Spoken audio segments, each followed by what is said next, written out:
ఓం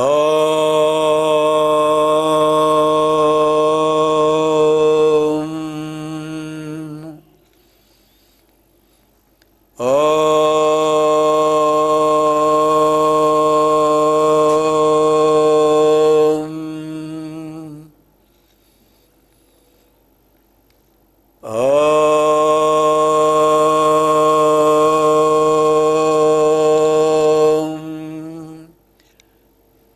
గణానాం త్వా గణపతిగుం హవామహే కవిం కవీనాముపమశ్రవస్తమం జ్యేష్ఠరాజం బ్రహ్మణస్పత ఆనశృణ్వన్నోతిభిः సేదసాదనం ప్రణో దేవీ సరస్వతీ వాజేభిర్వాజినీవతి ధీనామవిత్రియవతు గణేశాయ నమః సరస్వత్యై నమః శ్రీగురుభ్యో నమః హరి ఓం శాంతి శాంతి శాంతి. ఏసిటీ వారి ఓం ఛానల్ ద్వారా ప్రసారమవుతున్నటువంటి భారతీయ సంస్కృతి వైభవ కార్యక్రమానికి స్వాగతం, శుభస్వాగతం. ఓంకారం బిందు సంయుక్తం నిత్యం ధ్యాయంతి యోగినః కామదం మోక్షదం చైవ ఓంకారాయ నమో నమః. సృష్టి స్థితి లయాత్మకమైనది, బ్రహ్మ విష్ణు మహేశ్వరాత్మకమైనది. కామదం మోక్షదం లౌకికమైన కోరికలను ఆధ్యాత్మికమైన కోరికలను కూడా తీర్చగలిగేది. ద్వాదశ మాత్రాత్మకమైనటువంటి ఓంకారం, ప్రణవనాదం, బ్రహ్మనాదం. ప్రతిసారి మనం భారతీయ సంస్కృతి వైభవ కార్యక్రమంలో ప్రారంభంలోనూ ముగింపులోనూ కూడా ఓంకారాన్ని అనుష్ఠిస్తున్నాం. ఏ విధంగా? 12 మాత్రా కాలాలతో, ద్వాదశ మాత్రా కాలాలతో. ఇది భారతీయ సంస్కృతి వైభవ సందర్శకులు, ప్రేక్షకులు అందరూ కూడా దీన్ని గమనించి అనుష్ఠించి మీరు దీని ఫలితం పొందుతారు. పిల్లలకు కూడా, ముఖ్యంగా విద్యార్థులకు ఇది అలవాటు చేయడం వల్ల వాళ్ళకి బుద్ధి వికాసం కలుగుతుంది, ఏకాగ్రతా శక్తి పెరుగుతుంది, జ్ఞాపక శక్తి, ధారణ శక్తి పెరుగుతుంది. శాస్త్రజ్ఞులు కూడా ఓంకారాన్ని అనుష్ఠించడం వల్ల, బ్రహ్మనాదాన్ని అనుష్ఠించడం, ఆచరించడం వల్ల, ఉపాసించడం వల్ల ఎంతో మేధస్సు పెరిగింది అని చెప్తున్నారు. ప్రయోగాలు చేసి చూపించారు వాళ్ళు. అటువంటి ఓంకారనాదాన్ని ఉదయం, సాయంకాలం 2 సమయాల్లో శుచిగా సమం కాయ శిరోగ్రీవం అన్నట్లుగా నిటారుగా కూర్చుని సుఖాసనంలో, పద్మాసనంలో లేదా వజ్రాసనంలో మీకు ఏది అనుకూలంగా ఉంటుందో అటువంటి ఆసనంలో కూర్చుని, ఆ ఆసనం కూడా దర్భాస్తరణం, కుశాస్తరణం లేదా ఒక చాప, ఒక పీట, దాని మీద కూర్చోవాలి. కారణం ఏంటంటే మానవుడికి ఏ విధంగా అయస్కాంత శక్తి ఉందో భూమికి కూడా అదే అయస్కాంత శక్తి ఉంది. ఒక శక్తి ఇంకొక శక్తిని ఆకర్షించే స్థితిలో ఉంటుంది. మనలో ఉన్నటువంటి దైవీ శక్తిని ఏ శక్తులు కూడా ఆకర్షించకుండా ఆ శక్తి మనలోనే ఉండటానికి ఒక ఆస్తరణం మనం ఏర్పాటు చేసుకోవాలి. ఒక ఆసనం మీద కూర్చోవాలి. దర్భాసనం, వ్యాఘ్రాసనం, వ్యాఘ్రాంబరాసనం, ఇలా వ్యాఘ్ర చర్మం, పులి చర్మాన్ని ఆసనంగా వేసుకుంటారు కొంతమంది, జింక చర్మాన్ని ఆసనంగా వేసుకుంటారు. ఏది లేకపోతే ఓ పీట వేసుకోండి. ఏది లేకుండా కింద కూర్చుంటే ఈ ప్రణవనాదాన్ని ఉచ్చరించడం వల్ల మనలో ఏర్పడినటువంటి ఒక శక్తి తరంగం వృధా అయిపోతుంది. ఇంత కష్టపడి మీరు చేసిన ప్రాణాయామ పూర్వక ప్రణవనాద ఉపాసన వ్యర్థమైపోతుంది. అందుకని మనం ఏది చేసినా కూడా మనకు ఉపయోగించేటట్టుగా, లోకక్షేమంగా ఉండేటట్టుగా చేయాలి. అష్టాదశ పురాణేషు వ్యాసస్య వచనద్వయం పరోపకార పుణ్యాయ పాపాయ పరపీడనం. 18 పురాణాల సారాంశాన్ని ఆ వేదవ్యాస మహర్షి 2 వచనాల్లో చెప్పాడు, 2 మాటల్లో చెప్పాట. పరోపకార పుణ్యాయ పాపాయ పరపీడనం. ఇతరులకు ఉపకారం చేస్తే పుణ్యం వస్తుంది, అపకారం చేస్తే పాపం వస్తుంది. మరి ఈ పుణ్యపాపాల యొక్క ఫలితం ఎప్పుడో ఎక్కడో ఈ లోకం దాటిన తర్వాత ఇంకో లోకంలో ఎక్కడో అనుభవిస్తాం అనుకుంటే కుదరదండోయ్. ఇక్కడే అనుభవిస్తాం. అతిక్రాంతేతు పుణ్యేచ అతిక్రాంతేతు పాపేచ ఇహైవ ఫలమశ్నుతే. హద్దులు దాటిన పాప ఫలితం, హద్దులు దాటిన పుణ్య ఫలితం ఇక్కడే అనుభవిస్తారు. అదే మహాకవి బద్దెన చెప్పాడు సుమతి శతకంలో, తన కోపమే తన శత్రువు, తన శాంతమే తనకు రక్ష దయ చుట్టంబౌ. తన కోపమే తన శత్రువు, తన శాంతమే తనకు రక్ష దయ చుట్టంబౌ. తన సంతోషమే స్వర్గము, తన దుఃఖమే నరకమండ్రు తథ్యము సుమతి. ఎంత బాగా చెప్పారు చూడండి ఆయన. తన కోపమే తన శత్రువు. ఎప్పుడైతే మనకు కోపం వస్తుందో అది మనకే శత్రువు అవుతుంది. కారణం ఏమిటి? క్రోధాద్భవతి సమ్మోహ, సమ్మోహ స్మృతి విభ్రమ, స్మృతిభ్రంశాత్ బుద్ధినాశ, బుద్ధినాశాత్ ప్రణశ్యతి. కృష్ణ భగవానుడు భగవద్గీత సాంఖ్యయోగంలో చెప్పాడు అర్జునుడికి. క్రోధాద్భవతి సమ్మోహ, కోపం వల్ల ఒక రకమైనటువంటి సమ్మోహం వచ్చేస్తుంది, మోహం వచ్చేస్తుంది, అజ్ఞానం వచ్చేస్తుంది, అజ్ఞానం ఆవరించేస్తుంది. మనం ఎవరమో కూడా మర్చిపోతాం. అదే తెలుగులో అంటుంటారు, చాలామంది అనుకుంటుంటారు కోపం వస్తున్న మనిషిని కాదు అని. నిజంగానే మనిషి కాడు, మృగత్వం ఆవహించేస్తుంది, పశుత్వం ఆవహించేస్తుంది. అదే మోహం. నేను ఒక ఆత్మస్వరూపుణ్ణి అనే భావాన్ని పోగొట్టుకుంటాడు. ఆ భావం పోవడం అవుతుంది, మోహం వచ్చేస్తుంది, అజ్ఞానం. విచక్షణ జ్ఞానాన్ని పోవడం వల్ల అజ్ఞానం వచ్చేస్తుంది. దానివల్ల ఏమవుతుంది? సమ్మోహాత్ స్మృతి విభ్రమ. ఈ సమ్మోహ అజ్ఞానం కలగడం వల్ల స్మృతి పోతుంది. స్మృతి అంటే అలంకార శాస్త్రజ్ఞులు చెప్పారు, స్మృతిరతీత విషయ మతిరాగామి గోచర బుద్ధిస్తాత్కాలికీ జ్ఞేయ ప్రజ్ఞా త్రైకాలికీ మత. స్మృతి అతీత విషయ, జరిగిపోయిన విషయాలకు సంబంధించినటువంటి జ్ఞానాన్ని స్మృతి అంటారు. ఆ స్మృతి ఉండనే ఉండదు. ఇంకా మతి సంగతి తర్వాత చూద్దాం. మతి రాగామి గోచర, రాబోయే విషయాల్ని ఊహించగలిగితే అది మతి అంటారట. బుద్ధి తాత్కాలికీ జ్ఞేయ, ఇప్పుడు ప్రస్తుత విషయానికి సద్యస్ఫురణానికి ఇప్పుడు ఏం మాట్లాడాలి, ఇప్పుడు ఈ భారతీయ సంస్కృతి వైభవంలో నేను ఏ మంత్రం గురించి చెప్పాలి, ఎలా చెప్పాలి, ఇది సద్యస్ఫురణం. ఈ సద్యస్ఫురణాన్ని బుద్ధి వైభవం అంటారు. ఈ రకంగా మతి, బుద్ధి, స్మృతి, బుద్ధి, మతి మూడు మేధో విభాగాలు ఉన్నాయి. అందుకని ఈ క్రోధం వల్ల ఏమవుతుందండి? క్రోధాద్భవతి సమ్మోహ, వాడు విచక్షణ జ్ఞానం పోగొట్టుకుంటాడు. దానివల్ల అజ్ఞానం వచ్చేస్తుంది. ఆ అజ్ఞానం వల్ల ఏమవుతుంది? స్మృతి భ్రంశాత్, జరిగిపోయిన విషయాలు ఏవి జ్ఞాపకం ఉండవు. వాడు మనిషి అనే విషయం మర్చిపోతాడు. ఆ కోపం వల్ల రక్తం అతివేగంగా ప్రవహిస్తుంది, రక్తపోటు ఎక్కువ అవుతుంది. అదే చెప్తుంటారు ముఖ్యంగా హృద్రోగుల్ని, ఈ రక్తపోటు ఎక్కువగా ఉన్న వాళ్ళకి వైద్యులు సలహా ఇస్తుంటారు, ఆందోళన, ఆవేశం, కోపం పనికిరాదు, మీకు ప్రశాంతంగా ఉండండి అని చెబుతుంటారు. ఇది మర్చిపోయి బుసలు కొడుతుంటారు కొంతమంది. కదిలిస్తే కోపం, మాట్లాడితే విపరీతం రోషం. ఇది పోవాలంటే మనసును ప్రశాంతంగా ఉంచుకోవాలి. తర్వాత ఏమవుతుందని చెప్పండి? స్మృతి భ్రంశాత్ బుద్ధినాశ, దానివల్ల బుద్ధి కూడా తాత్కాలికమైన బుద్ధి. ఇందులో మూడు విభాగాలు వస్తున్నాయి మనకి. స్మృతి నాశనం అయిపోయింది, అతీత విషయం, గడిచిపోయిన విషయాల గురించి మేధో విభాగం పోయింది. బుద్ధి తాత్కాలిక జ్ఞేయ, ఇప్పుడు నేను ఏం మాట్లాడలేదు, ఏం చేస్తున్నాను అది కూడా మర్చిపోతాట. తాత్కాలికమైనటువంటి తత్కాలానికి సంబంధించినటువంటి సద్యస్ఫోరకమైనటువంటి ఆ విచక్షణ జ్ఞానం కూడా పోతుంది. ఏం మాట్లాడుతున్నాడో తెలియదు, అవాకులు చెవాకులు పేల్తాడు, నోటికొచ్చినట్టు మాట్లాడతాడు, విరుచుకుపడతాడు, కొరుకుతాడు, రక్కుతాడు, గీకుతాడు, పీకుతాడు. ఇవన్నీ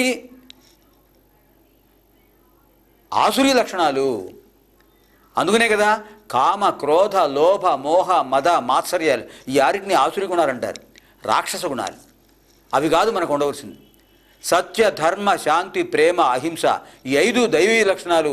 ఈ దైవీ లక్షణాల్లో ఒక్క లక్షణం మీరు అనుసరించండి, మిగతావి మీకు వచ్చేస్తాయని భగవాన్ బాబావారు ఎన్నోసార్లు చెప్పారు. ఒక్క లక్షణం సత్య, ధర్మ, శాంతి, ప్రేమ, అహింసా తత్వాల్లో ఏ ఒక్క లక్షణం మనం అనుసరించడానికి, అనుష్ఠించడానికి, ఆచరణలో పెట్టడానికి ప్రయత్నం చేసినా మిగతా ధర్మం, శాంతి, ప్రేమ, అహింసా తత్వాలన్నీ ఒకదాని వెంట ఒకటి వస్తాయి. మంచి లక్షణాలన్నీ ఒకచోటికి వస్తాయట, చెడ్డ లక్షణాలు ఒకచోట పోగవుతాయట. ఇంత దుష్ఫలితం ఉంది. క్రోధాత్ భవతి సమ్మోహ, సమ్మోహ స్మృతి విభ్రమ, స్మృతిభ్రంశాత్ బుద్ధినాశ, బుద్ధినాశాత్ ప్రణశ్యతి. ఆ స్మృతి ఎప్పుడైతే పోయిందో, గడిచిన విషయాలకు సంబంధించిన మేధో వైభవం, బుద్ధి నశించింది, బుద్ధి నాశనం అయిపోయింది. బుద్ధి తాత్కాలికమైన సత్యస్ఫురణ పోతుంది. ఏం మాట్లాడతాడో తెలియదు, ఎలా మాట్లాడతాడో తెలియదు, ఇది పోతుంది. దీనివల్ల ఏమవుతుంది? బుద్ధి నాశాత్ ప్రణశ్యతి. అది వాడి యొక్క అధోగతి, అధపతనం పొందుతాడు. బుద్ధినాశం వల్ల ప్రణశ్యతి, నశించుతాడు, మానవత్వం పోగొట్టుకుంటాడు, దానవుడైపోతున్నాడు. అందుకనే మహాకవి బద్దెన ఏం చెప్పాడు? తన కోపమే తన శత్రువు. తనకే శత్రువు అది. శరీరం అస్తవ్యస్తం అయిపోతుందండి, రక్తపోటు పెరిగిపోతుందండి, ఒక్కసారిగా వణుకు ప్రారంభం అవుతుందండి, కళ్ళు ఎర్రబడతాయి, ఏం చేస్తున్నాడో తెలియదు. అది ఇంకా ఎక్కువైతే పడిపోతాడు, హృద్రోగానికి దారితీస్తుంది అది. ఇది పిల్లలు, పెద్దలు తప్పకుండా గమనించాలి. ఇంకేం చెప్పారండి మహాకవి బద్దెన? ఆయన ఏం చెప్పాడంటే, తన కోపమే తన శత్రువు, తన శాంతమే తనకు రక్ష. ఎవరైతే శాంతంగా ఉంటారో ఆ శాంతం వాళ్ళని రక్షిస్తుందిట. ధర్మో రక్షతి రక్షిత, అలాగానే శాంత రక్షతి రక్షిత. మనం ఆ శాంతాన్ని, ఆ శాంతభావాన్ని అనుష్ఠిస్తూ, ఆచరించుకుంటూ, ఎప్పుడూ ప్రశాంతంగా ఉంటూ, మనం ప్రశాంతంగా ఉంటూ, ఇతరులను ప్రశాంతంగా ఉంచుతూ, మనం ఆనందంతో ఉంటూ, ఇతరులను ఆనందింపజేస్తూ ఉంటే, ఈ దైవీ లక్షణంతో ఉంటే తప్పకుండా వాళ్ళు ఉన్నత స్థితి పొందుతారు, మాధవత్వాన్ని పొందుతారు. మానవత్వం మాధవత్వానికి దారి చేయాలి కానీ దానవత్వానికి కాదు కదా. మానవుడిగా జన్మించింది ఎందుకు? దానవుడు అవడానికా? ఎట్టి పరిస్థితుల్లోనూ కాదు. మానవ మాధవత్వమీయాత్ నతు దానవత్వం అని చెప్పారు శాస్త్రంలో. మానవ మాధవత్వమీయాత్, మానవుడు మాధవత్వాన్ని పొందడానికి ప్రయత్నం చేయాలి, నతు దానవత్వం. అంచేత తన శాంతమే తనకు రక్ష. దయ చుట్టంబవు. ఏమిటి దయ అంటే? ఏమిటి దయా? గుణేషు సానుభూతిత్వం, మంచి గుణాల పట్ల సానుభూతి కలిగి ఉండటం, ఇతరుల పట్ల ప్రతిస్పందన కలిగి ఉండటం. మన శరీరాన్ని మనం ఏ విధంగా రక్షించుకుంటామో ఇతరులను కూడా అదే విధంగా రక్షించాలనే ప్రయత్నం ఉండటమే దయ. దయాభూతేషు అలోలుప్తం అని కూడా చెప్పారు. భూతేషు అలోలుప్తం దయ. సర్వభూత సమత్వం, అది దయాగుణం. అటువంటి దయ చుట్టంబవు. ఆ దయే మనల్ని రక్షిస్తుంది. ఎవరైతే అందరినీ దయతో చూస్తుంటారో అందరూ ఇతన్ని రక్షిస్తాడు, అందరూ ఇతన్ని సహకరిస్తారు, వాళ్ళందరూ చుట్టాలే. అది దయ చుట్టంబవు అంటే. తర్వాత ఏం చెప్పారు? తన సంతోషమే స్వర్గము, తన దుఃఖమే నరకమండ్రు, తథ్యము సుమతి. తన కోపమే తన శత్రువు, తన శాంతమే తనకు రక్ష, దయ చుట్టంబవు, తన సంతోషమే స్వర్గము, తన దుఃఖమే నరకమండ్రు, తథ్యము సుమతి. తన సంతోషమే, తన ఆనందమే తనకి స్వర్గం. ఇక్కడే ఉంది, ఎక్కడో లేదండి. తన దుఃఖమే నరకమండ్రు. తను ఎప్పుడైతే దుఃఖిస్తూ ఉంటాడో అది వాడికి నరకప్రాయమే. అందుకని అటువంటి స్థితిని మనం చేరకూడదు. కనుక మనం ఈ ఓంకారాన్ని అనుష్ఠించడం వల్ల మనస్సు ప్రశాంతత పొందుతుంది. అందుకోసం మనం ఈ విషయాలను చెప్పుకున్నాం. కామదం మోక్షదం చేయవా. అందుకనే నిత్యం ధ్యాయంతి యోగిన. యోగులు ఎప్పుడు కూడా ఓంకారాన్ని ఉపాసిస్తూ ఉంటారు. ఎప్పుడు కూడా నాదస్వరం వినిపిస్తుంటారండి మనసులో. ఆ నాదం యొక్క స్వరం, నాదం యొక్క ధ్వని లోపల అంతర్మథనం అయిపోతుండాలి. ఆ అంతర్మథనంలో, ఆ అంతఃశ్రవణంలో, అంతర్వీక్షణంలో ఆ నాదం కనిపిస్తుండాలి, ప్రస్ఫుటం అవుతుండాలి. ఎందుకు? భగవంతుడి యొక్క రూపం జ్యోతి, భగవంతుడి యొక్క నాదం ప్రణవనాదం. భగవంతుడి యొక్క నాదాన్ని ఉపాసించాలి, భగవంతుడి యొక్క రూపాన్ని ఆరాధించాలి, జ్యోతి స్వరూపాన్ని ఆరాధించాలి, ప్రణవనాదాన్ని ఉపాసించాలి. ఇది భగవంతుడి యొక్క మార్గాన్ని చేరుకోవడానికి, ఆధ్యాత్మిక మార్గానికి ఇది ఒక సోపానం. ఈ ఋగ్వేదంలో చెప్పిన మంత్రాలన్నీ కూడా, మంత్రాలంటి యొక్క లక్ష్యం కూడా అదే. వేదాల్లో మొదటి అక్షరం ఓంకారం అని చెప్పుకున్నాం. ప్రణవశ్చందసామహం, ఛందసాం వేదములకు ప్రణవ మొదటి అక్షరం ఓంకారము. ఆ ప్రణవాన్ని నేనే అని విభూతి యోగం భగవద్గీత 10వ అధ్యాయంలో చెప్పారు.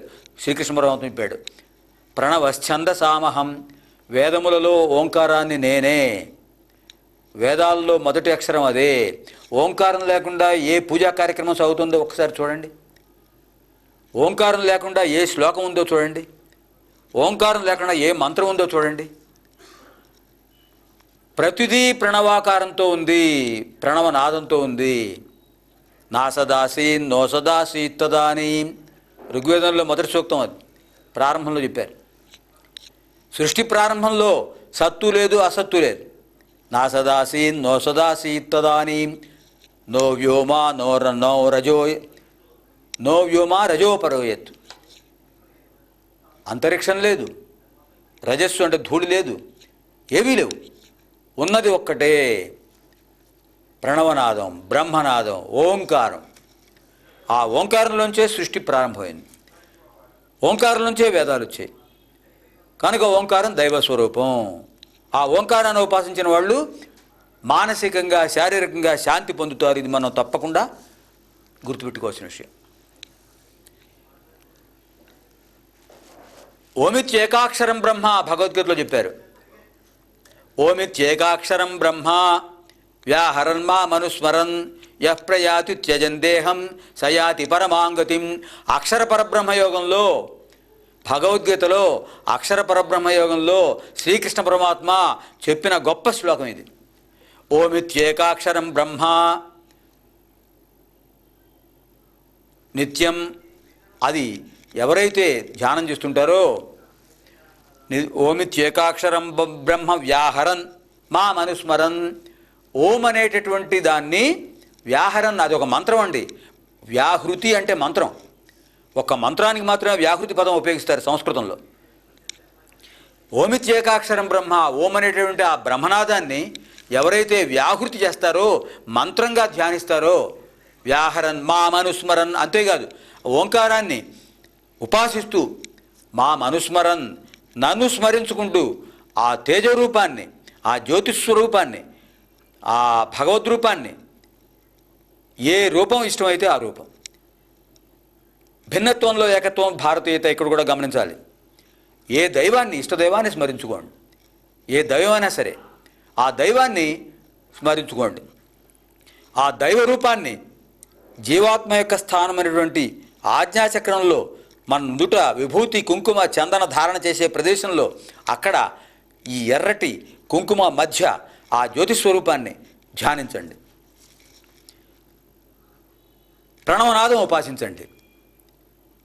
యః ప్రయాతి త్యజన్ దేహం సయాతి పరమాం గతిం. ఎవరైతే అలా ధ్యానిస్తూ త్యజన్ దేహం, దేహాన్ని విడిచిపెడతారో, సయాతి పరమాం గతిం, ఆ వ్యక్తి పరమమైన స్థానం పొందుతాడు, మోక్షం పొందుతాడు. పరమమైన స్థానం అంటే మోక్షం, పరమమైన స్థానం పొందుతాడు. ఇది భగవద్గీతలో కృష్ణ పరమాత్మ చెప్పింది. భగవద్గీత ఎంత గొప్ప గ్రంథం, ఇంతకుముందు అధ్యాయాలు చెప్పుకున్నాం. ఇది శ్రీమద్ భగవద్గీతాసు ఉపనిషత్సు యోగశాస్త్రే అని చెప్తుంటారు. ఉపనిషత్తుల సారాంశం యోగశాస్త్రం. అది ఒక్క భగవద్గీత చాలండి మనల్ని ఉద్ధరించేది. భగవద్గీత ఒక విజ్ఞాన సర్వస్వం అని మహానుభావులు చెప్పారు, మహామహాపండితులు. మ్యాక్స్ ముల్లర్ లాంటి జర్మన్ పండితులు భారతదేశానికి వచ్చి సంస్కృత భాష నేర్చుకుని, వేదశాస్త్రాల్లో ఉన్న విషయాలు నేర్చుకుని, భగవద్గీతను అధ్యయనం చేసి, భగవద్గీత ఒక విజ్ఞాన సర్వస్వం, ఇట్స్ ఎన్ ఎన్సైక్లోపీడియా అని సిద్ధాంతీకరించారు. విదేశాల వాడు చెప్తే కానీ మనకి చెవికి ఎక్కదు కదా. కృష్ణ పరమాత్మ ఎప్పుడో చెప్పాడు, ఓమిత్యేకాక్షరం బ్రహ్మ వ్యాహరన్మా మనుస్మరన్ యః ప్రయాతి త్యజన్ దేహం సయాతి పరమాం గతిం. అది మనకు కావాల్సింది. అటువంటి స్థానం పొందాలంటే మనం ఓంకారాన్ని ఉపాసించాలి. సరే, ఇప్పుడు ఓంకారం తర్వాత మనకి ఋగ్వేదం, ఇవాళ ఈ అధ్యాయంలో మనం ఋగ్వేదం యొక్క మంత్రాలు చెప్పుకుంటున్నామండి. గత వారంలో మనం ఏం చెప్పుకున్నామంటే, అంగిరస మహర్షి యొక్క కుమారుడు హిరణ్యస్తూపుడు అనేవాడు అగ్ని, ఇంద్రుడు, వాయువు వాళ్ళ ముగ్గురు గురించినటువంటి సూక్తాలు చెప్పాడు ఆయన త్రిష్టుప్ ఛందస్సులో. అవి మనం అధ్యయనం చేశాం. ఇప్పుడు ఈ 7వ అనువాకంలో మిగిలిన మంత్రాలు ఏమిటంటే, మిగిలిన సూక్తాలు సవిత, అశ్విని దేవతలు. ఈ సవిత అశ్విని దేవతలు రెండు కూడా పునశ్చరితమైనవే. సవిత అంటే సూర్యుడు. ఆ సవిత్రుడి యొక్క కుమారులు అశ్విని దేవతలు నాసత్య ధను. దీని గురించి మాధవాచార్యులు వారి వ్యాఖ్యానం ఒకసారి చూద్దాం. ఇంతకుముందు పునశ్చరణ చేసిందే.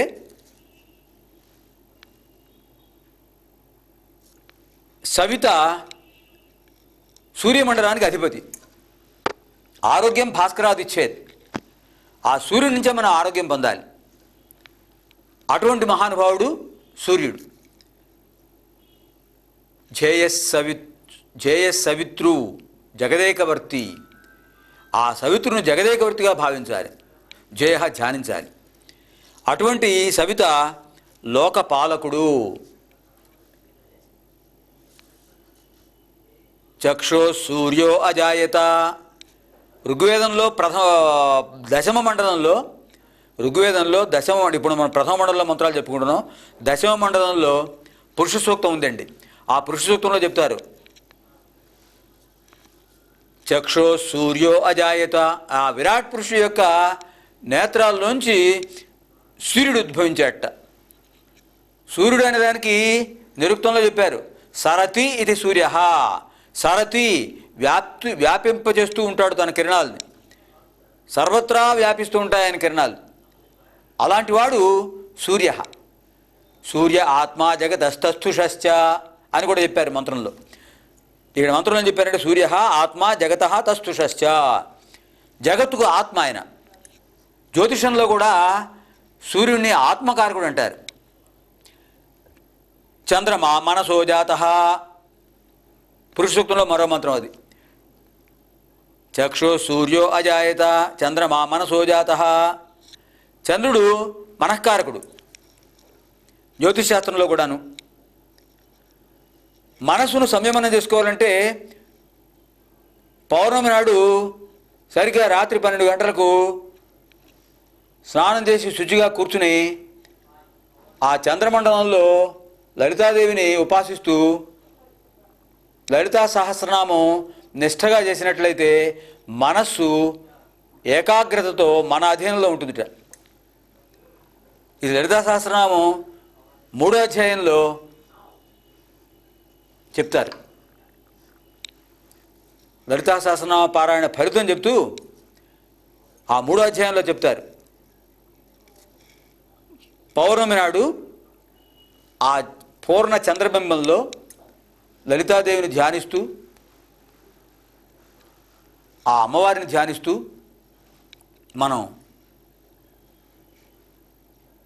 సహస్రనామ స్తోత్రాన్ని యథావిధిగా అనుష్ఠించి ఒక మధుర పదార్థాన్ని అమ్మవారికి నైవేద్యం చేసి ప్రసాదంగా తీసుకుంటే మనకి కోరిన కోరికలు సిద్ధిస్తాయి. ముఖ్యంగా చంచలతకు చిహ్నమైనటువంటి మనస్సు ఏకాగ్రతను పొందుతుంది. అటువంటి శక్తి చంద్రుడికి ఉంది. చంద్రుడు ఎవరు? సూర్యుడి యొక్క ప్రతిబింబమే. అందుచేత ఇక్కడ సూర్యుడికి చంద్రుడికి కూడా అవినాభావ సంబంధం ఉంది. అందుకని పురుషోక్త మంత్రాల్లో కూడా చంద్రమా మనసోజాత చక్షు సూర్యో అజాయత అని చెప్పారు. అటువంటి సూర్యుని గురించి ఈ అంగిరస మహర్షి యొక్క కుమారుడు హిరణ్యస్తూపుడు చెప్తున్నాడు ఏమిటంటే, ఓ పరమాత్మ, జగదేక చక్షు, జగదేక చక్షు ఆయన, జగత్తుకు ఆయనే చక్షు. సూర్యకాంతి లేనిదే ఏం కనిపిస్తుందండి? ఆయనే కదా నేత్రం. అటువంటి మహానుభావుణ్ణి త్రిష్టుప్ ఛందస్సులో వర్ణించాడు ఇక్కడ ఈ మహర్షి. వర్ణిస్తూ ఏం చెప్పాడంటే, ఓ మహానుభావ, ప్రపంచంలో చరాచర జీవరాశికి ఆరోగ్యాన్ని అందించేవాడివి. నీ అనుగ్రహం వల్లనే మేమందరం కూడా ఉండగలుగుతున్నాము. నిజానికి భౌతిక శాస్త్రరీత్యా కూడా మనం అదే గ్రహిస్తున్నాం కదండి. కాంతి కిరణాలు లేని చోట జీవం ఉండదు. కాంతి కిరణాలకు కేంద్రం సౌరమండలం. ఆ సౌరమండలం చుట్టూ కూడా గ్రహాలు పరిభ్రమిస్తూ ఉన్నాయి.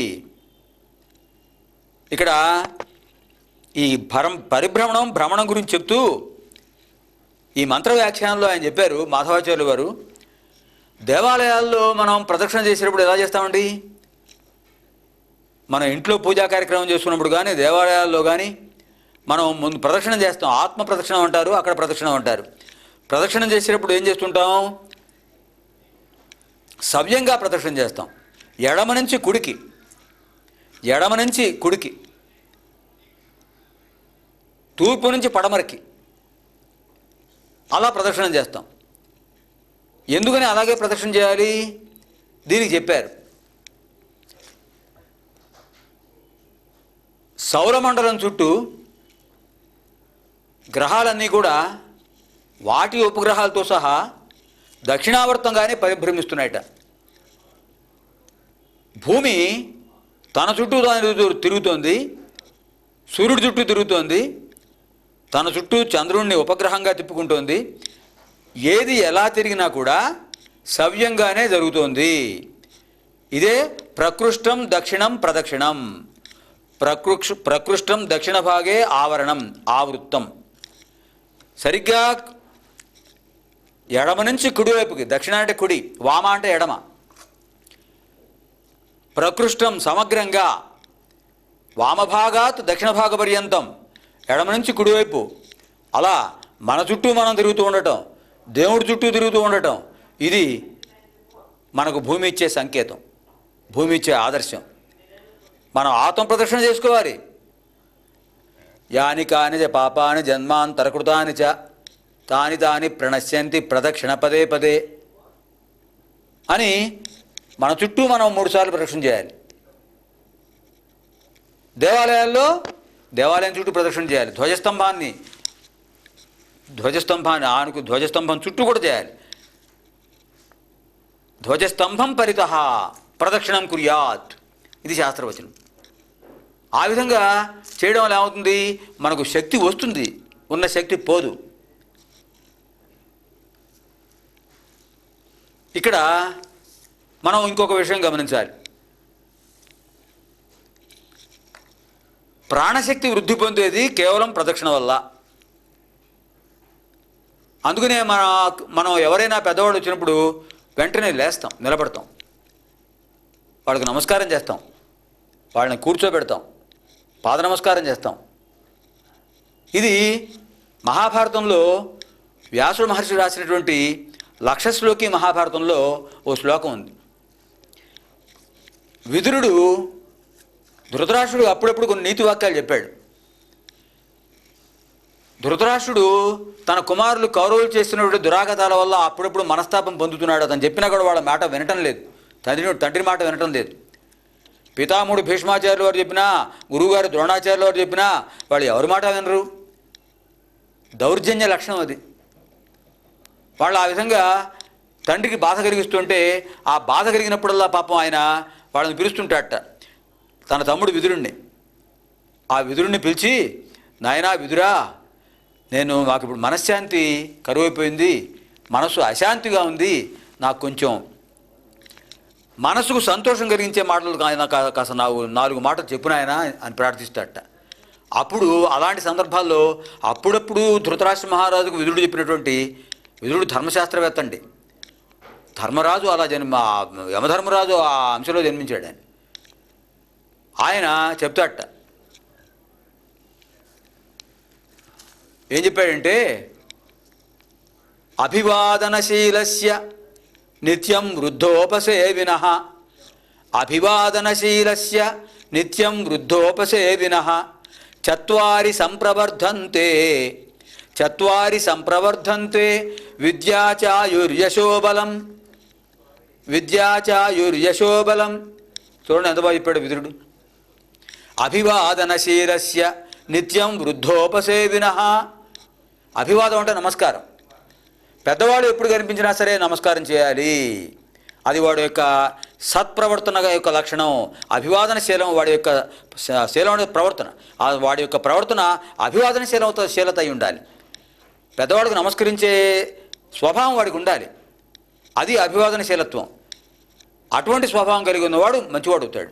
అభివాదనశీలస్య నిత్యం వృద్ధోపసేవినః. ఎల్లప్పుడూ కూడా పెద్దవాళ్ళను సేవించాలి. ఇక్కడ సేవ అంటే వాళ్ళకు పాదసేవ చేయమని కాదు, వాళ్ళు చెప్పిన మాట వింటే అదే సేవ, వాళ్ళకు సహాయం చేస్తే అదే సేవ. ఒక వృద్ధుడు నాడు ఓ చోటుని పాపం లేవలేకపోతున్నాడు, మనం అతనికి కాస్త చేయూతను అందించి అతను లేవదీస్తే ఎంత సంతోషిస్తాడు. అది నిత్యం వృద్ధోపసేవినః.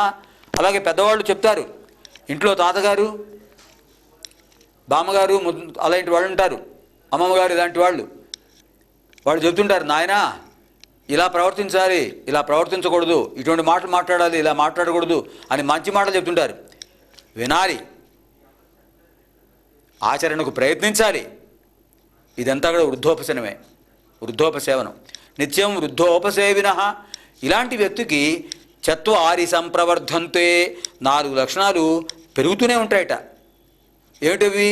విద్యాచాయుర్యశోబలం, విద్యాచ ఆయుశ్చ యశశ్చ బలంచ, విద్యాచ ఆయుశ్చ యశశ్చ బలంచ. చ అంటే మరియు అని అర్థం సంస్కృతంలో. విద్య పేరు అతనికి విద్యాభివృద్ధి అవుతుంది. ఆయుర్దాయం పరిపూర్ణమైనటువంటి ఆయుర్దాయం, ఎటువంటి ఆటంకాలు లేకుండా, ఎటువంటి అనారోగ్యాలు లేకుండా పరిపూర్ణంగా ఆయుర్దాయం పొందాడు. విద్యాచ ఆయుశ్చ. యశః అంటే కీర్తి, మంచి పేరు పొందటమే యశస్సు. అటువంటి యశస్సు వస్తుంది. ఎవరైనా మన ఇంటికి వచ్చినప్పుడు పిల్లలు ఏం చేస్తుంటారు? ఇటువంటి మంచి ప్రవర్తన గల పిల్లలు ఆ వచ్చిన వాడికి నమస్కారం చేస్తారు. రండి కూర్చోండి, మా అమ్మగారు లోపల ఉన్నారండి, మా నాన్నగారు ఏదో పని మీద వెళ్ళారండి, కూర్చోండి, మంచినీళ్ళు కావాలండి మీకు. ఇలాంటి మంచి మాటలు మాట్లాడారనుకోండి, వాళ్ళు ఎంత సంతోషిస్తారు. బా, వీడి సంస్కారం ఎంత గొప్పది అని మెచ్చుకుంటారు. ఇది అభివాదనశీలత్వం, నిత్యం వృద్ధోపసేవిత్వం. దీనివల్ల యశస్సు పెరుగుతుంది. ఒక మంచి సంస్కారం కలిగిన కుర్రాడు కనిపిస్తే ఎంత బాగా మంచి లక్షణాలు కలవాడు వీడు, ఎంత విధేయత గలవాడు, ఎంత క్రమశిక్షణతో ఉంటున్నాడు, ఇతని రాత ఎంత బాగుంది, ముత్యాల్లాగా రాస్తుంటాడు, మాట ఎంత బాగుంది, మధురమైన మాట పలుకుతాడు అని మెచ్చుకుంటూ, వీడు ఎవరబ్బాయి, వీడు ఎక్కడ చదువుకున్నాడు, ఇలాంటి ప్రశ్నలు వేస్తారంటే వీడిని బట్టి తల్లిదండ్రులకు మంచి పేరు వస్తుంది, వీడిని బట్టి ఆ పాఠశాలకు పేరు వస్తుంది. ఇదంతా యశస్సే. ఆ యశస్సు కూడా పెరుగుతుంది. విద్య ఆయుహు యశః బలం. ఏమిటంటే ఇక్కడ బలం అంటే శారీరక బలమే కాదు, మనోబలం కూడా. ఎప్పుడైతే మనోబలం అభివృద్ధి పొందుతుందో శారీరక బలం అభివృద్ధి పొందుతుంది. అంచేత మనోబలం కావాలి, మానసిక ఆత్మస్థైర్యం, మానసిక బలం, దాన్ని బట్టి శారీరక బలం పెరుగుతుంది. ఇవన్నీ కూడా కేవలం దీనివల్ల వస్తాయి. దీనికి అంతటికీ కారకుడు ఆ గ్రహాల యొక్క ఫలితము. ఆ సూర్యుడి చుట్టూ తిరిగినటువంటి గ్రహాలు అన్నీ కూడా ప్రదక్షిణావర్తం దక్షిణావర్తంలో వస్తున్నాయని చెప్తున్నాము. అలా దక్షిణావర్తంలో చేయడం వల్ల మనకి ఇదంతా కూడా వస్తుంటుంది. ఆ సూర్యుడి యొక్క అనుగ్రహం వల్లనే మనకు దక్షిణావర్తం ప్రదక్షిణం చేస్తున్నాం, శక్తిని పొందుతున్నాం. అటువంటి సూర్యుడికి నమస్కారం చేసి ఇక్కడ ఏం చెప్పారంటే, ఈ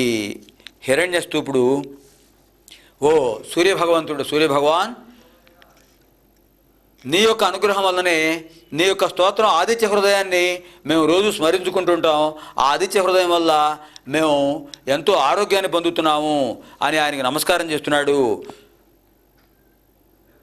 అటువంటి సూర్యుడికి నమస్కారం అని చెప్పి తర్వాత సూర్యుడి యొక్క కుమారులు ఉన్నారంటే అశ్విని దేవతలు. ఆ అశ్విని దేవతల యొక్క సూక్తంతో మనకి ఈ భాగం పూర్తవుతుంది. అశ్విని దేవతలు చెప్పుకున్నాం కదా. ఆ సూర్యభగవానుడి యొక్క భార్య సంజ్ఞాదేవి. ఈ సంజ్ఞాదేవి ఆవిడ సూర్యభగవానుడి దగ్గర తన యొక్క మరో రూపాన్ని అంటే ఛాయాదేవిని అక్కడ ఉంచేసి ఆవిడ కామరూపంలో అక్కడ అశ్వరూపంలో తిరుగుతుందిట. సంజ్ఞాదేవి అశ్వరూపంలో తిరుగుతున్నప్పుడు ఆవిడకి జన్మించినటువంటి కుమారులే ఆవిడ గర్భవాసాన ఆవిడ యొక్క సంకల్పంతో ఆవిర్భవించిన వాళ్ళే ఈ నాసత్యుడు ధనుహు, నాసత్య ధనుహు, నాసత్యుడు ధనుడు. వాళ్ళనే అశ్విని దేవతలు అంటాం. ఎందుకంటే అశ్వ రూపంలో ఉన్నటువంటి సంజ్ఞాదేవి యొక్క పుత్రులు కనుక అశ్విని దేవతలు. ఈ అశ్విని దేవతల యొక్క కర్తవ్యం కూడా తమ తండ్రిలాగానే వీడు కూడా ఆ వారసత్వ లక్షణంగా ఆరోగ్యం భాస్కరాదిచ్చేత అన్నట్టుగా ఆరోగ్యాన్ని ప్రసాదిస్తున్నారు. తర్వాత కొన్ని ఘోరమైన వ్యాధులు, వైద్యులకు అంతుపట్టని వ్యాధులన్నీ కూడా అశ్విని దేవతలు నయం చేస్తూ ఉంటారట. ఈ అశ్విని దేవతలు ఏం చేస్తుంటారు? మొత్తం లోకమంతా సంచరిస్తుంటారు. లోకమంతా సంచరిస్తూ ఎక్కడెక్కడైతే దీనులు, ఆర్తులు, దుఃఖితులు ఉంటుంటారో వాళ్లకు శాంతిని కలిగిస్తూ వాళ్ళ మనస్సును ప్రశాంతంగా ఉంచుతూ దైహికమైనటువంటి రోగాల్ని పోగొడుతూ ఉంటారు. వాళ్ళను స్మరించకపోయినా వాళ్ళ యొక్క ధర్మాన్ని వాళ్ళు నెరవేరుస్తున్నారు. అది ఇక్కడ అశ్విని దేవతల యొక్క లక్షణం. ఈ అశ్విని దేవతల గురించి వర్ణిస్తూ ఇక్కడ మాధవాచార్యుల వారు ఈ మంత్ర వ్యాఖ్యానంలో చెబుతున్నారండి. ఓ మహానుభావులారా, అశ్విని దేవతలారా, మీ యొక్క స్మరణ వల్లనే గొప్ప గొప్ప ఋషులు వాళ్ళు ఏకాగ్రత పొందారు. ఏకాగ్రత పొందాలంటే ఏముండాలండి? మనస్సు యొక్క చంచలత్వం పోవాలి.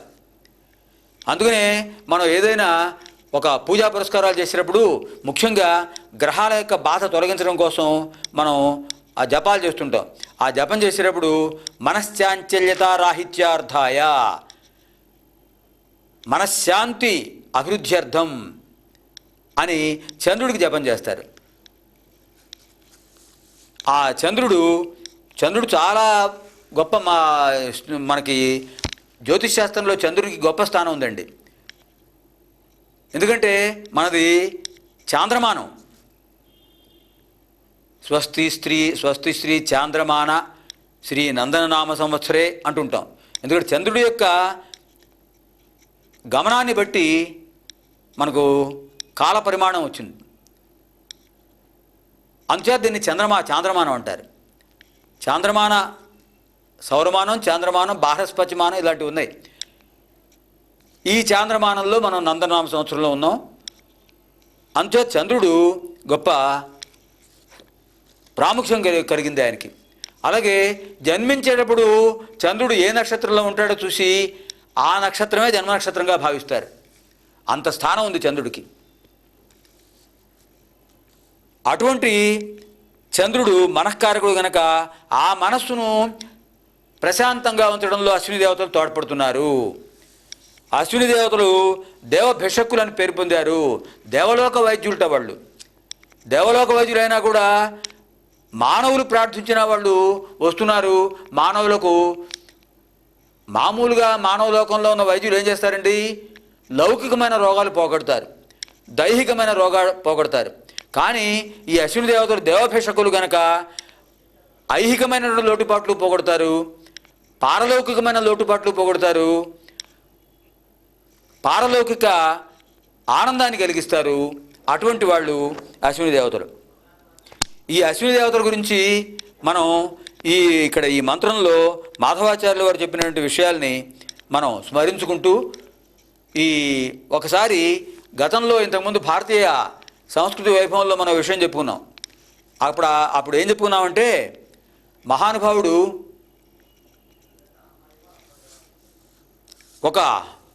ఉపమన్యుడు అనే ముని గురించి, ఉపమన్యుడు అనే ఒక మునికుమారుని గురించి చెప్పుకున్నాం. ఆ ఉపమన్యుడికి ఆ గురువుగారు ధౌమ్యుడు పరీక్ష పెట్టాడు. పూర్వం గురుకుల వాసాల్లో పరీక్షలు ఉండేవిటండి. విద్యార్థులకు పరీక్షలు పెట్టేవాళ్ళు ఆ గురువులు. వీడికి ఎంతవరకు సహనభావం ఉంది, ఆ సహనభావం, వీడికి ఉండే సహనభావాన్ని బట్టి వాళ్ళు వీడు ఏ విద్య నేర్చుకుంటాడో వాడు నిర్ణయించేవాళ్ళట. అది అంటే అది వ్యక్తి యొక్క స్వభావానికి పరీక్ష. అది సహనం, క్షమ దైవీ లక్షణం. ఇందులో మనం ఒక విషయం చెప్పుకోవాలి. భగవాన్ రమణ మహర్షి గురించి చెబుతూ ఆయన చరిత్రలో చెప్పారు. ఆయన ఎంత సహనభావం ఉన్నవాడు చూడండి. ఆయన సహనభావం ఉన్నవాడు కాబట్టే మనం ఇప్పటికీ కూడా, ఈనాటికి కూడా ఆ రమణ మహర్షికి నమస్కారం చేస్తున్నాం, చేతులు జోడిస్తున్నాం. అరుణాచలం వెళ్ళి ఆ మహర్షిని దర్శిస్తున్నాం, ఆ మహర్షి యొక్క శిష్యుల్ని దర్శిస్తున్నాం, ఆ మహర్షి తపస్సు చేసిన ప్రదేశానికి వెళ్ళి నమస్కారం చేస్తున్నాం, అరుణాచలానికి ప్రదక్షిణం చేస్తున్నాం. అగ్నిబీజం అరుణాచలం, అరుణలింగం, అరుణాచలేశ్వరుడు అగ్నిబీజం, అగ్నిలింగం. అక్కడ కాళహస్తిలో వాయులింగం, అరుణాచలంలో అగ్నిలింగం, జ్యోతిర్లింగం. అటువంటి ఆ అరుణాచలంలో ఆ మహానుభావుడు గుహలో ఉండి తపస్సు చేశాడు. మౌనం అస్యాస్థితి మౌని అని అంటారు. అటువంటి ఆ విధంగా మౌనాన్ని పాటిస్తూ ఆయన రమణ మహర్షి సంవత్సరాల పాటు ఆయన తపస్సు చేశాడు, ఎంతో శక్తి పొందాడు. అటువంటి రమణ మహర్షి సహనభావానికి ప్రతీక. దీనికి ఒక చిన్న రమణ మహర్షి యొక్క జీవితంలో సంఘటన చూద్దామండి. రమణ మహర్షి ఆశ్రమంలో వచ్చిన వాళ్ళందరికీ కూడా అన్నదానం చేస్తుంటారండి. ఏ రోజు అన్నదానం చేయాల్సిన దానికి కావాల్సిన ఆ వస్తువుల ద్రవ్యాలని అప్పటికప్పుడు సమకూరుతుంటాయట. అది ఆ రమణ మహర్షి యొక్క సంకల్పం, సిద్ధ సంకల్పులు. ఆయన ఆ రోజు వచ్చిన వాళ్ళందరికీ కూడా, సందర్శకులకు, యాత్రికులకు, ఆ వచ్చిన భక్తులకి అందరికీ కూడా నిరతానదానం జరుగుతుంటుంది. మధ్యాహ్నం ప్రారంభించి సూర్యాస్తమయం వరకు పాపం వచ్చేవాళ్ళు ఆ భోజనం చేస్తూనే ఉంటారట. ఒకసారి స్వామి ఆయన గుహలో కూర్చుని ఉన్నారు. ఆ రోజు మధ్యాహ్న సమయం అయిపోయింది. సాయంకాలం ఆ శిష్యులందరికీ కూడా ఆయన ఉపదేశం చేశారు. ఎవరికి నివాసాలకు కూడా వెళ్ళిపోయారు. కొంతమంది శిష్యులు ఏదో కొంచెం పని మీద బయటకు వెళ్ళిపోయారు. ఆ చీకటి పడింది.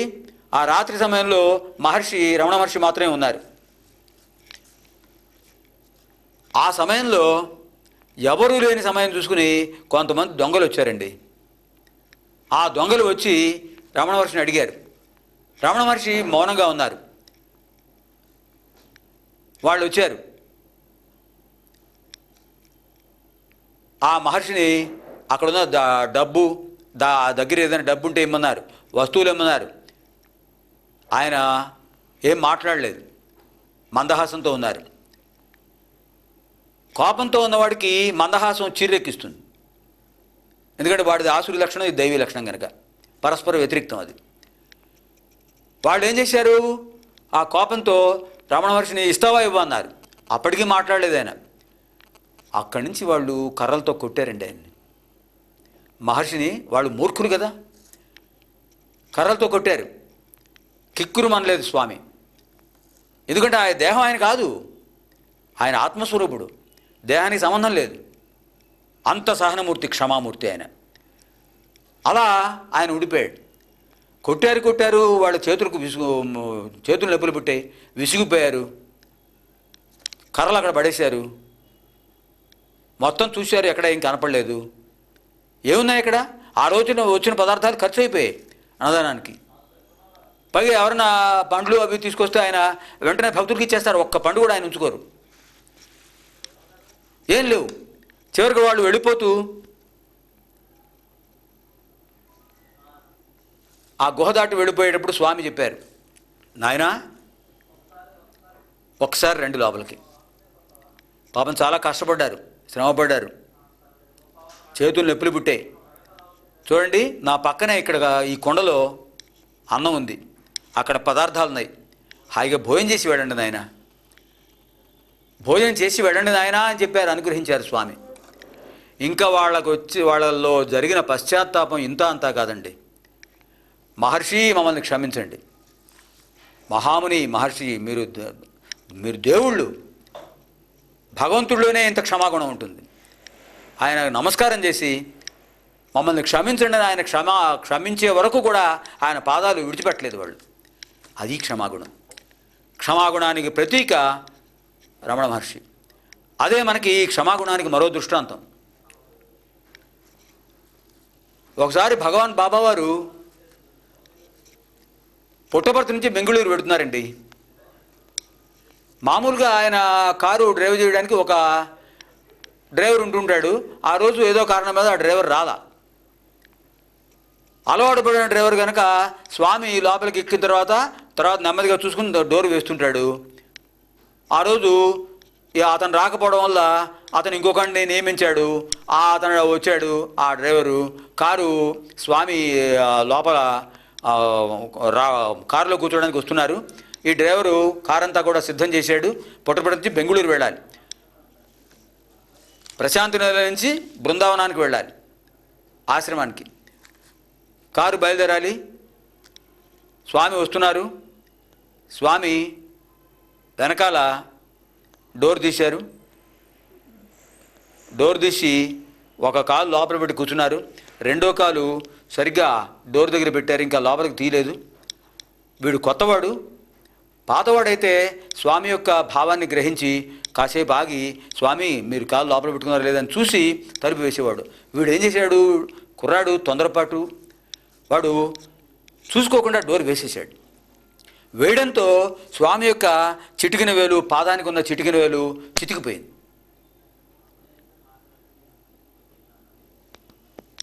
ఆయన వేసుకున్న అంగి ఆ చివరి కాషాయ అంబరం భాగం, అది కూడా కొంత భాగం తలుపు యువతలకు వచ్చేసింది.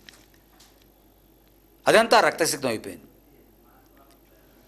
స్వామి మాట్లాడలేదు. చెప్పాము ఇప్పుడే అనుకున్నాం. వారు ఆత్మస్వరూపులు, దివ్యాత్మస్వరూపులు. ఈ దేహంతో సంబంధం లేదు. దేహం దేహి వేరువేరు. ఈ దేహంలో ఉన్నంతవరకు దేహి ఈ దేహాన్ని బట్టి ఆ బాధ పడక తప్పదు. కానీ ఈ దేహానికి దేహిని సంబంధం లేదు. దేహి ఎప్పుడు దివ్యాత్మస్వరూపుడు అనే భావన ఎప్పుడైతే వాళ్ళు అనుభూతిలో పెట్టుకుంటారో, అనుభవ వాక్యంగా పరిణమించుకుంటారో, వాళ్ళు దేవుళ్ళే, దేవతలే. ఆయన ఏం మాట్లాడలా, వెళ్ళిపోయింది. ఎంతసేపు ఆయన ఎంత క్షమాగుణం చూడండి. కారు వెళ్ళిపోయింది. ఆ మధ్యలో ఒక చోట వాడు చెప్పాడు. స్వామి పక్కన ఇంకెవరో కూర్చున్నారు. వాళ్ళు అంత గ్రహించలేదు. చెప్పారట, స్వామి నేను ఒకసారి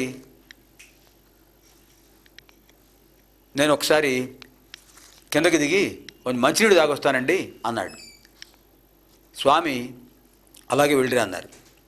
వాడు మంచినీళ్ళు తాగి వస్తుంటే ఆ డోర్ దగ్గర రక్తమరలు కనిపించాయండి. కాషాయ అంబరం ఇంకా కనిపిస్తోంది. అక్కడ ఎర్రగా ఉంది, రక్తపు చుక్కలు పడుతున్నాయి. వాడి గుండె అదిరిపోయింది. ఏమిటి జరిగింది? డోర్ తీసేటప్పటికి ఆయన కాలు వేలు చితికిపోయింది. స్వామి క్షమించండి మహాప్రభో, నేను పొరపాటు చేశాను, చూసుకోలేదు అని అంటే, అలా కాదు, ముందు నువ్వు బయలుదేరాలి. మన క్రమశిక్షణ సరిగ్గా మనం ఈ సమయానికి అక్కడ బృందావనంలో ఉండాలి. విద్యార్థులు నిరీక్షిస్తుంటారు, అక్కడికి వెళ్ళాలి, నువ్వు బయలుదేరి ముందు అని చెప్పేసి స్వామి ఆ బాధను శరీరానికి శరీరగతం చేశారు. ఆయనకి ఆత్మగతం కాదది. అలా వెళ్ళిపోయారట. వెళ్ళిన తర్వాత అక్కడ విద్యార్థులను చూసి వెంటనే ఆయనకు ప్రథమ చికిత్స చేశారు. ఎంత సహనమూర్తి చూడండి. అది భారతీయ సంస్కృతి యొక్క గొప్పదనం, దైవీ లక్షణం. ఈ విధంగా మనం ఈ అశ్విని దేవతల యొక్క ఆ మంత్రం చెప్పుకుంటూ సహనభావాన్ని గురించి చెప్పుకున్నాం. దీంతో మనకి ఈ హిరణ్య స్తూపుడు దర్శించిన మంత్రాలు పూర్తయ్యాయి. తర్వాత 8వ అనువాకానికి వెళదాం. తర్వాత అధ్యాయంలో ఇది పూర్తి చేసుకుందాం.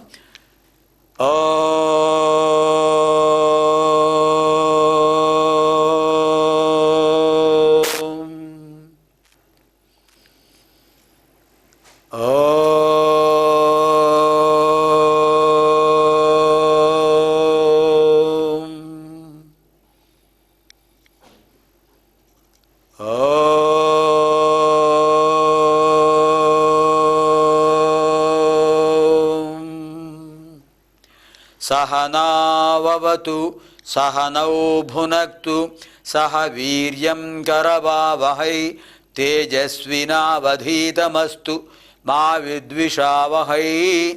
ఓం శాంతి శాంతి శాంతి. స్వస్తి ప్రజాభ్యః పరిపాలయంతాం న్యాయేన మార్గేణ మహీం మహీషాః. గోబ్రాహ్మణేభ్యः శుభమస్తు నిత్యం. లోకాः సమస్తాः సుఖినో భవంతు. అసతో మా సద్గమయ తమసో మా జ్యోతిర్గమయ మృత్యోర్మా అమృతం గమయ.